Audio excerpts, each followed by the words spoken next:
Hi friends, welcome to my channel. ఈరోజు video చాలా ఇంట్రెస్టింగ్గా ఉందండి. వీడియోని ఎక్కడ స్కిప్ చేయకుండా ఎండ్ వరకే చూసేయండి. ఇక మిత్రాన్ని పక్కకి తీసుకెళ్ళిన మనీష ఇలా అడుగుతూ ఉంటుంది, నేను ఎవరిని మిత్ర అని అడుగుతూ ఉండగా ఆ మాటలు విన్న దేవయ్య అని క్లాప్స్ కొడుతూ అక్కడికి వచ్చి మంచి ప్రశ్న అడిగావు మనీష అని మిత్రాన్ని ఎగతాళి చేస్తూ ఉంటుంది. ఇక మిత్ర కోపంగా తలా తోకా లేని ప్రశ్నకి అన్ని చప్పట్లు అవసరం లేదు పిన్ని అని ధీటుగా సమాధానం ఇస్తూ ఉంటాడు. ఇక మనీష ఇలా అంటూ ఉంటుంది, నీకు అవసరం లేని ప్రశ్న కాబట్టి, నువ్వు సమాధానం చెప్పలేని ప్రశ్న కాబట్టి నీకు అలా అనిపిస్తుంది మిత్ర.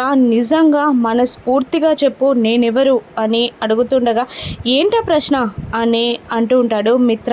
ఇక దేవయాని ఇలా అంటుంటుంది, అవును మనీష అడిగింది కరెక్టే. తను పని మనిషా లేదంటే మన మనిషా మిత్ర? తనని పెళ్లి చేసుకోవు, ఫ్రెండ్ అని సర్టిఫికేట్ ఇవ్వవు, ప్రియురాలని దగ్గరికి తీయవు, ఇంకా తను ఎవరని ఈ ఇంట్లో ఎలా ఉంటుంది మిత్ర అని దేవయ్యని ప్రశ్నిస్తూ ఉండగా ఇక మనీష కూడా ఇలా అంటూ ఉంటుంది, మనం ప్రేమించుకున్న రోజులని నువ్వు మర్చిపోయావు మిత్ర. ఇంకా ఎన్నాళ్ళు నీకోసం నేను వెయిట్ చేస్తూ ఉండాలి? పోనీ వెయిట్ చేసినా కూడా నువ్వు నన్ను పెళ్లి చేసుకుంటావన్న భరోసా కూడా నువ్వు నాకు కల్పించట్లేదు. లక్ష్మి మన జీవితంలోకి వచ్చేసరికి మన జాతకాలన్నీ తారుమారైపోయాయి. లక్ష్మి వెళ్ళిపోయాకనైనా కూడా మన జాతకాలు మారి మనిద్దరం ఒక్కటవుతామా అంటే అది వీలు లేకుండా ఇప్పుడు లక్కీని సాకుగా చూపెడుతున్నావు. ఆ తర్వాత మరొకరెవరో వస్తే నన్ను ఇలాగే వదిలేస్తావా మిత్ర? జీవితాంతం నన్ను ఇలాగే ఉండిపోమంటావా? నన్ను పెళ్లి చేసుకుంటావా అని మనీష మిత్రని నిలదీస్తూ ఉండగా అప్పుడే అక్కడికి అరవింద వస్తుంది. ఇక ఫోర్స్ చేయడం వల్ల అభిప్రాయాలు ఉద్దేశాలు మారిపో మనీష అని అరవింద కూడా వార్నింగ్ ఇస్తూ ఉంటుంది మనీషకి. ఇక మిత్ర ఇలా అంటుంటాడు మనీషని, ఇప్పుడు కాదు మనీష, ఈ విషయం గురించి మరెప్పుడైనా మాట్లాడుకుందాం అని మిత్ర అంటుండగా, లేదు మిత్ర, నువ్వు ఇప్పుడు నాకు సమాధానం చెప్పి తీరాల్సిందే, లేదంటే నా ఈ ప్రశ్నకి నాకు జీవితంలో సమాధానం దొరకదు, నేను ఇలాగే ఉండిపోవాల్సి వస్తుంది, చెప్పు మిత్ర చెప్పు అని అంటుండగా ఇక మిత్ర కోపంగా ఇలా అంటుంటాడు, నా చుట్టూ ఎన్ని గండాలు ఉన్నాయో చూసావు కదా, ఎన్ని ప్రమాదాలు ఉన్నాయో చూసావు కదా, ఇప్పుడు ఇటువంటి టైంలో ప్రేమ పెళ్ళి అని ఆలోచించే సిచ్యువేషన్లో నేను లేను. ఇక నేను ఒక అభిప్రాయానికి రావాలి, ఆ తర్వాతే నా నిర్ణయం చెప్తాను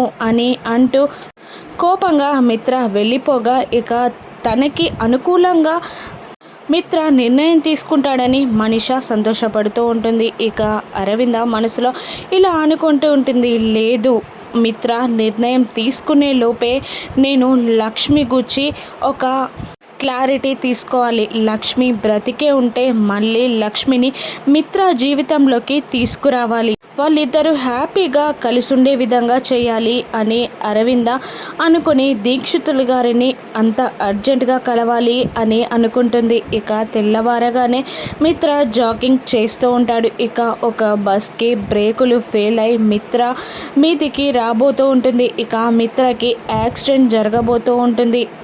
ఒక్కసారిగా లక్ష్మి దిక్కున లేచి కూర్చొని మిత్ర గారు ఏమండి అని అరుస్తూ ఉంటుంది.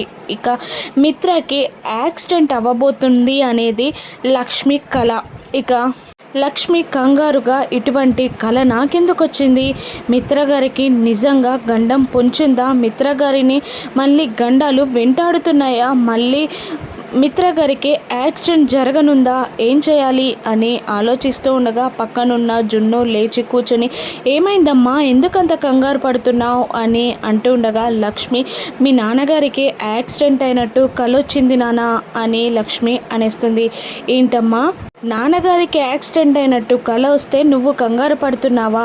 అంటే నాన్నగారు నిన్ను బాగా చూసుకునే వాళ్ళ అమ్మ, అపురూపంగా చూసుకునే వాళ్ళ, నువ్వంటే నాన్నగారికి ఇష్టమా అమ్మా అని అడుగుతూ ఉంటాడు జున్ను. ఇక లక్ష్మి జున్ను మాటలకి ఏడుస్తూ ఉంటుంది. ఇక జున్ను మళ్ళీ ఇలా అంటుంటాడు, కాదమ్మా ఇంతవరకు కూడా నేను నాన్నగారికి వచ్చి నిన్ను అడగలేదు, ఎప్పుడు నాన్నగారి పైన కోపంగా ఉండేవాడిని. కానీ నిన్న ఫాదర్స్ డే సెలబ్రేషన్స్లో కిడ్స్ని ఫాదర్స్ని చూశాక వాళ్ళందరి ఆప్యాయత అనురాగాలు చూశాక నాకు చాలా జెలస్గా ఫీల్ అయ్యానమ్మా. నాకు నాన్నగారు ఉంటే నన్ను అలా గెలిపించేవాళ్ళు కదమ్మా, నన్ను ప్రేమగా చూసుకునేవాళ్ళు కదమ్మా, నన్ను కూడా ఎత్తుకొని అలా పరిగెత్తేవాళ్ళు కదమ్మా, నాకు కూడా నానుంటే బాగుండు అనిపించిందమ్మా, అందుకే అలా అడిగానమ్మా అని జున్ను అంటుండగా లక్ష్మి కళ్ళ వెంట నీళ్లు ఆగకుండా కారుతూనే ఉంటాయి. ఇక ఆశ్చర్యంగా, అదేంటి నాన్న అలా ఎందుకు అడుగుతున్నావు, ఎప్పుడు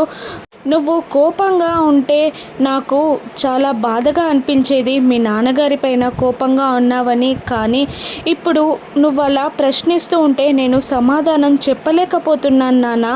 నువ్వు ఇలా ప్రశ్నించే బదులు అలా మౌనంగా ఉంటేనే బాగుండు అనిపిస్తుంది నాన్న అని జున్నుని లక్ష్మి అంటూ ఉంటుంది. అదేంటమ్మా, నాన్నగారిని నాకు ఎప్పుడు చూపించవా, నాకెప్పుడు పరిచయం చేయవా అమ్మా అని అంటుండగా, మీ నాన్నగారిని నీకు చూపించే సందర్భం వస్తుందో రాదో నాకు తెలీదు నాన్న, కానీ నువ్వు అలా మీ నాన్నగారికి వచ్చి అడగకుండా ఉంటేనే నా భుజాల మీద భారం దిగుతున్నట్టు అనిపిస్తుంది అని లక్ష్మి అనగానే జున్ను డల్ అయిపోతాడు. ఇక మిత్ర గారికి యాక్సిడెంట్ అయినట్టు కల ఎందుకు వచ్చింది నాకు, మిత్ర గారికి గండాలు పొంచున్నాయా, రేపు దీక్షితులు గారి దగ్గరికి వెళ్ళి అడగాలి అని లక్ష్మి కూడా అనుకుంటుంది. ఇక తెల్లవారగానే అరవింద టెన్షన్ పడుతూ ఉంటుంది. మరోవైపు దీక్షితులు గారు ధ్యానంలో కూర్చొని ఉండగా అరవింద దీక్షితులు గారికి కాల్ చేయగా అతని శిష్యుడు ఫోన్ లిఫ్ట్ చేస్తాడు. ఇక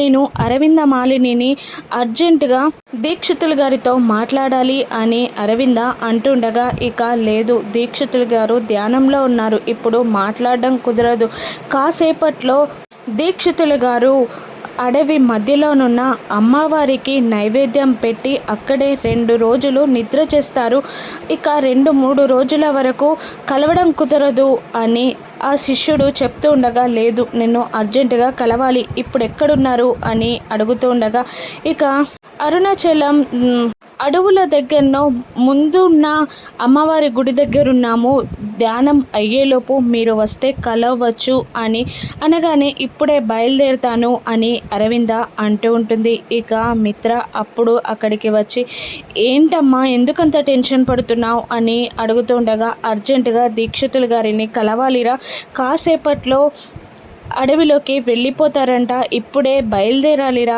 అని అంటుండగా, నేను వస్తాను పదమ్మా, నాకు కూడా కొన్ని సందేహాలు ఉన్నాయి, నేను కూడా కొన్ని నిర్ణయాలు తీసుకోవాలి, దీక్షితులు గారి ఉపదేశం ఆదేశాలు కావాలి అని చూస్తున్నాను, వెళ్దాం పదమ్మా అని అంటుండగా, సరే పదనానా అని వాళ్ళిద్దరూ స్టార్ట్ అయిపోతారు దీక్షితులు గారి దగ్గరికి. ఇక లక్ష్మి కూడా ఆటోలో బయలుదేరుతూ దీక్షితులు గారికి వచ్చి నాకు వచ్చిన కళకి చెప్పాలి, ఇక పరిష్కారం అడగాలి అని అంటూ ఇక ఆ గుడి కూర్చి ఎంక్వైరీ చేస్తూ ఆటోలో వెళ్తూ ఉంటుంది లక్ష్మి. ఇక ఆ శిష్యుడు అరవిందమాలిని ఫోన్ చేసిన విషయం దీక్షితులు గారికి చెప్పావా అని ఒక శిష్యుడు అడుగుతుంటే, చెప్పలేదు, ఇప్పుడు చెప్తే తిడతారు, కాసేపు అయ్యాక చెప్తాను అని మాట దాటేస్తూ ఉంటాడు మరొక ఫోన్ చేసి మాట్లాడిన శిష్యుడు. ఇక ఆటోలో వస్తున్న లక్ష్మి ముందుగా చేరిపోతుంది. ఇక ఆ చెట్టు దగ్గరికి, ఆ గుడి దగ్గరికి చేరిపోతుంది. అక్కడ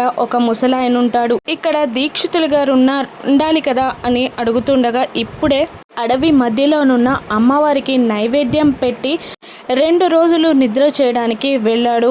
ఏడాదికి ఒకసారి ఇలా చేయడం దీక్షితులు గారికి అలవాటు అని ఆ ముసలాయన చెప్తూ ఉండగా, నేను అర్జెంటుగా కలవాలి అని అంటూ ఉంటుంది లక్ష్మి. దీక్షితులు గారు ఇప్పుడే బయలుదేరారు, తొందరగా వెళ్తే చేరుకోవచ్చు, మీరు కొంత దూరాన చెక్ పోస్ట్ ఉంటుంది, ఆ చెక్ పోస్ట్ దగ్గర పోలీసులు ఉంటారు, చెక్ పోస్ట్ దాటి లోపలికి వెళ్ళనివ్వరు, చెక్ పోస్ట్ దీక్షితులు గారు దాటారు అంటే మీరు కలవడం అసాధ్యమవుతుంది. చెక్ పోస్ట్ దాటక ముందే మీరు దీక్షితులు గారిని కలవాలి, కానీ ఏ వెహికల్ కానీ అక్కడికి వెళ్ళదు, కాలి నడకనే వెళ్ళాలి అని లక్ష్మికి చెప్తుండగా అలాగే అని అంటూ లక్ష్మి కాలినడకన ఆ గుడి నుండి దీక్షితులు గారున్న చెక్ పోస్ట్ దగ్గరికి నడుచుకుంటూ వెళ్తూ ఉంటుంది. మరోవైపు ఆ గుడి దగ్గరికి మిత్ర అరవింద కూడా చేరుతారు. ఇక దీక్షితులు గారు చెక్ పోస్ట్ దగ్గరికి చేరిపోతారు. ఇక పోలీసులు అడ్డుకుంటారు.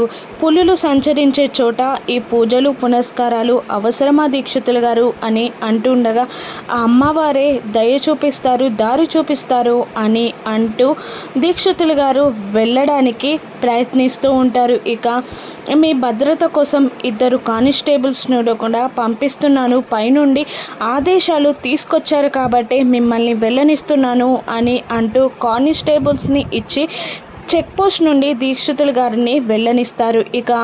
ఇక వాళ్ళు అలా వెళ్ళిపోగానే లక్ష్మి అక్కడికి చేరుతుంది. ఇక ఎక్కడికమ్మా, ఇటు వెళ్ళకూడదు అని పోలీసులు లక్ష్మిని అడ్డుకోగా దీక్షితులు గారు ఇక్కడికి వచ్చారా అని అడుగుతూ ఉంటుంది. లక్ష్మి వచ్చారమ్మా, ఇప్పుడే చెక్ పోస్ట్ దాటి వెళ్ళిపోయారు, వాళ్ళని కూడా వెళ్ళనీకపోయే వాళ్ళం, కానీ వాళ్ళు పైనుండి ఆర్డర్స్ తీసుకొచ్చుకున్నారు కాబట్టి వెళ్ళనిచ్చాం అని అంటుండగా లక్ష్మి నేను అర్జెంటుగా దీక్షితులు గారితో మాట్లాడాలి అని అంటూ ఉంటుంది. ఇక లేదమ్మా, ఇది పులులు సంచరించే చోటు, ఎట్టి పరిస్థితుల్లో మేము వెళ్ళనిచ్చేది లేదు అనగానే ఇక లక్ష్మి పక్కకి వెళ్ళి ఆలోచిస్తూ నిలబడుతూ ఉంటుంది. ఇక మరోవైపు కానిస్టేబుల్స్ దీక్షితులు గారి 2 శిష్యులు కాలినడకన వెళ్తూ ఉండగా ఇక పులి గర్జన వినిపిస్తూ ఉంటుంది. ఇక లక్ష్మి ఇలా ఆలోచిస్తూ ఉంటుంది, 2 రోజులు అంటే ఏ అపాయం ఎటు నుండి మిత్ర గారిని చుట్టుముడుతుందో తెలియదు,